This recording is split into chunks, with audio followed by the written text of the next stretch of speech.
Wow, wow, wow. John was just saying he feels like he's in Mongolia or something. This is incredible up here.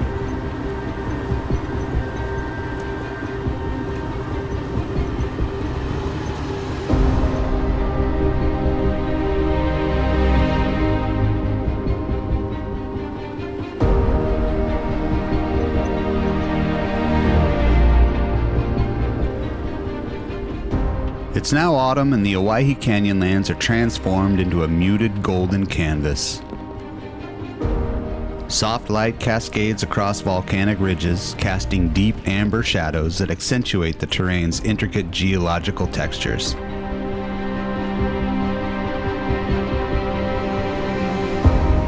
Narrow trails wind like ribbon through this immense landscape, revealing views that challenge every sense of distance.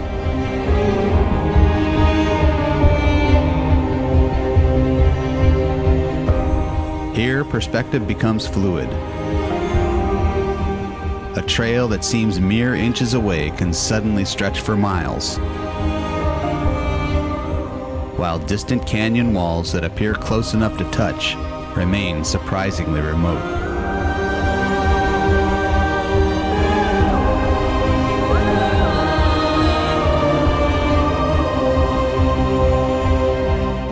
Weathered basalt cliffs stand watch. Their russet and umber tones blend seamlessly with the windswept grass plains.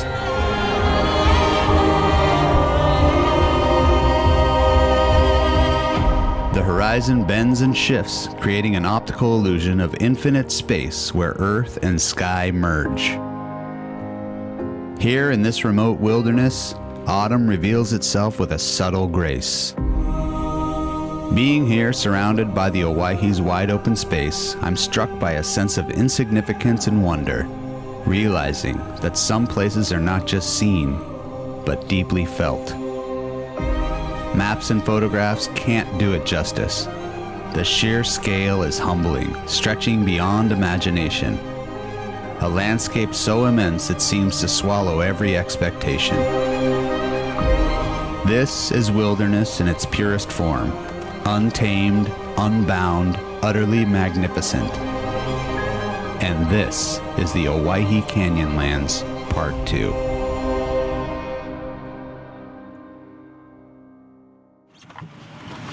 Well, we got some serious rain coming up ahead. We're trying to figure out if we're heading to it or if we're gonna bypass it. I feel like right now we're playing hide and go seek with the rain a little bit. Storm is supposed to be passing, but it looks a little intense over here, I'm not gonna lie, and hopefully the mud doesn't get too crazy and we don't run into something that we are bummed we ran into.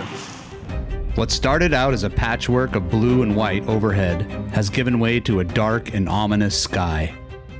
The horizon suggests that rain will be in our forecast, and my focus shifts to concerns about upcoming trail conditions. The Owyhee region's clay soil is notorious for its quick transformation. A solid surface can rapidly become a treacherous, sticky mud that challenges even the most rugged mud terrain tires.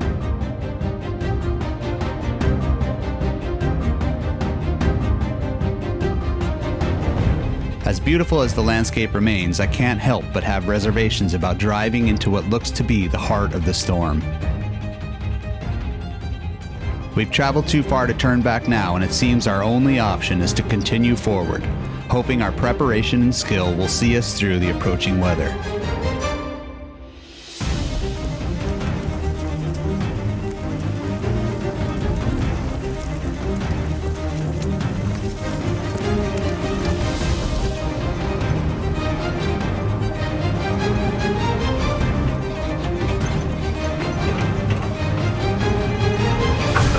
Well, we got a little hail now. The wilderness feels both menacing and magnificent, a reminder of nature's unpredictable power and our small place within its grand design. With cautious resolve, we press on, watching the sky and the changing terrain as we hope for the best.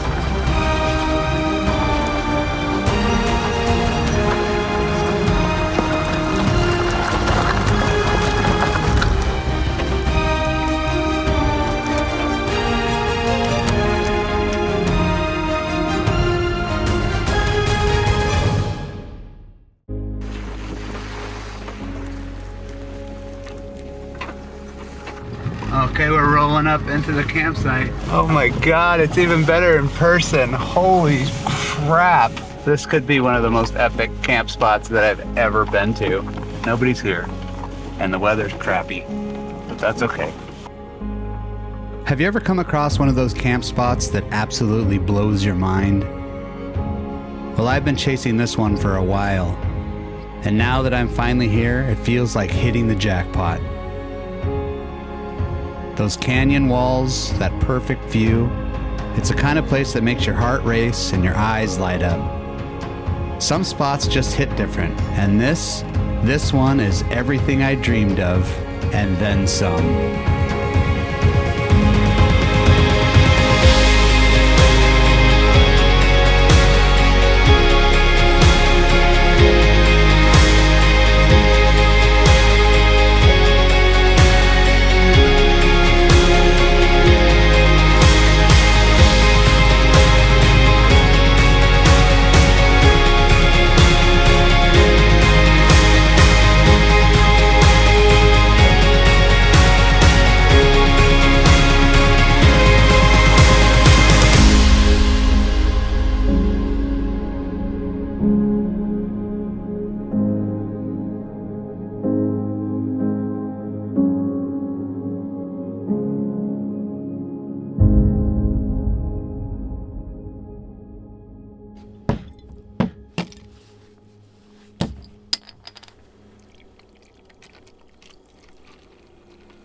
Fancy Jack and Coke.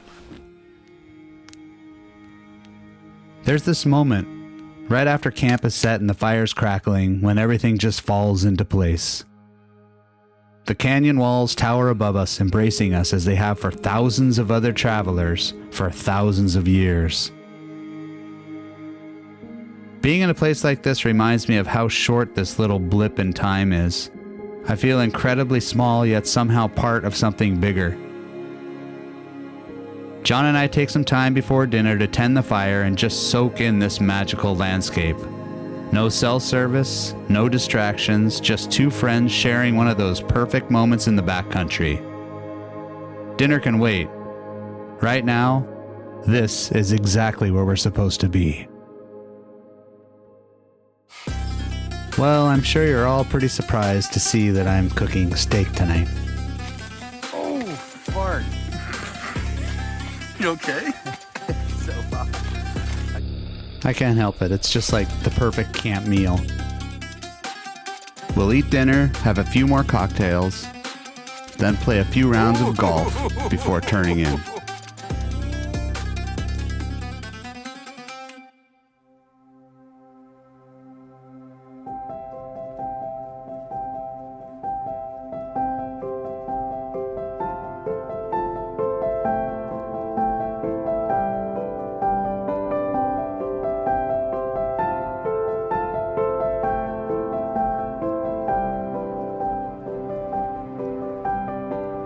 Well, good morning. We're waking up to a beautiful day with an incredible backdrop. It was cold last night. I woke up to frost everywhere. My water jug, the faucet part was frozen, so I couldn't get water out. Yeah, it was cold. But I had the diesel heater, and John had multiple blankets, so he was fine. But yeah, we're just trying to figure out what to do with our day. It's such a beautiful spot. It seems like a shame to leave it too early, so I think we're gonna linger a little bit. Maybe do a little hiking, explore this canyon here. But yeah, we'll see.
Okay, well, we're taking a little stroll into the canyon, discussing what really is overlanding. State of mind.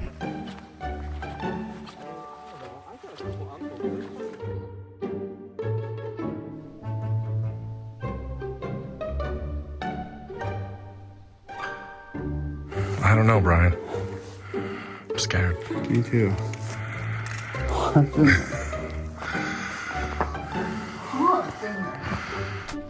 Is there a cougar in here?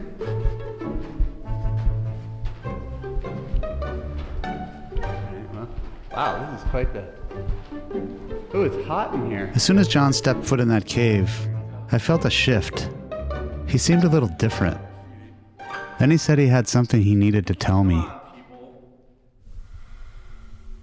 Back when I was about 12, I was in Boy Scout troop. And we were up in the Superstition Mountains, like East Valley, like way east of Mesa. And we went on a hike, and it was like kind of hot, and we didn't really know where we were going, and our troop leader fell and compound fractured his femur. And we didn't know what to do. He was too heavy, we couldn't carry him out, and we just smashed his head with a rock and left him there. Are you recording this? No, don't record.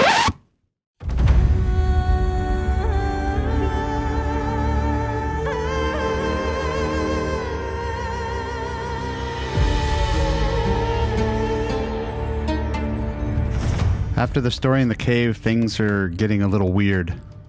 John's starting to talk about transcending and floating through the cosmos, and then something about Gerard Butler.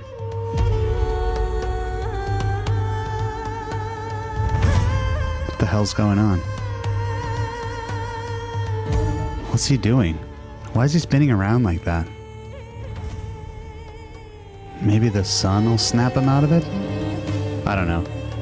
It's all a little confusing, so I figure I'll just stay a couple steps ahead of him and keep my head down and just agree with everything he says.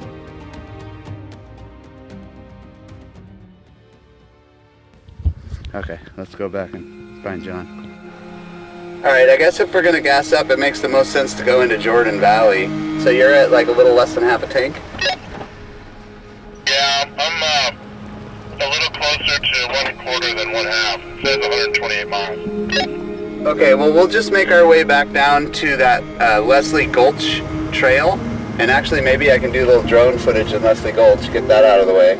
And then we can go down to Jordan Valley and get gas. Sounds good to me.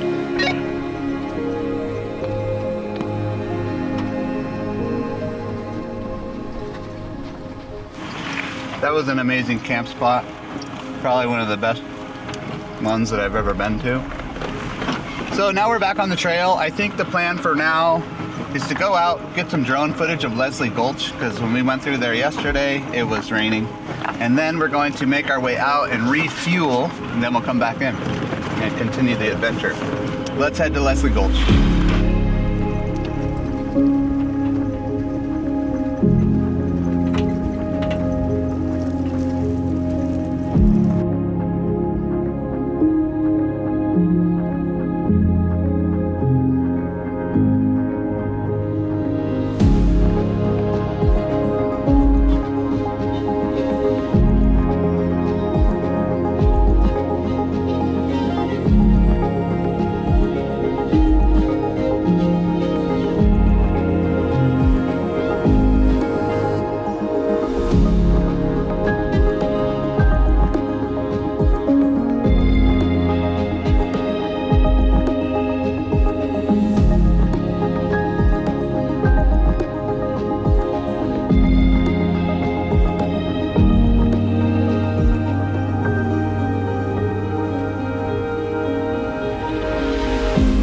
As we wind our way through the heart of Leslie Gulch, the midday light catches the towering honeycomb cliffs, lighting them up in brilliant orange and gold.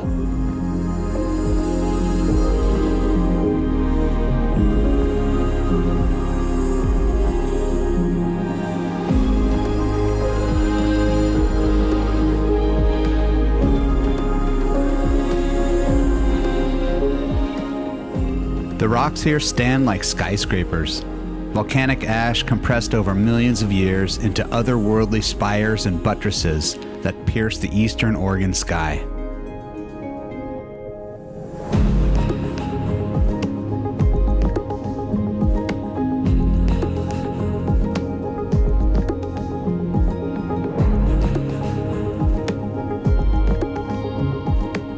The road ahead snakes through a canyon that feels more like a cathedral, its towering walls reaching skyward, evoking a profound sense of reverence in even the most seasoned explorer.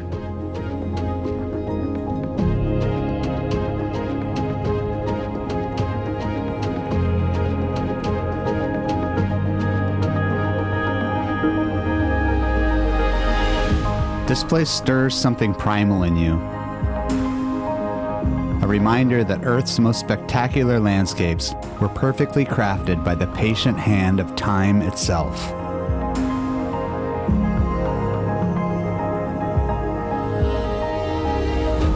The isolation here is profound. There's no cell service, no power lines, just the sound of tires on gravel and the occasional call of a red-tailed hawk echoing off the canyon walls.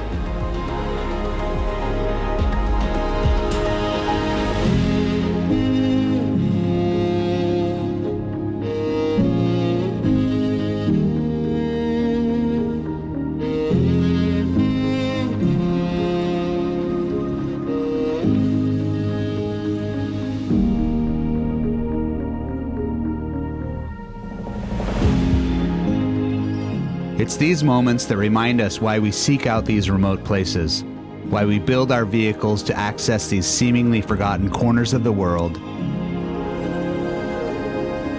and that some of life's most profound experiences come when we venture off the beaten path and take the time to explore these hidden wonders that have stood watch over millennia.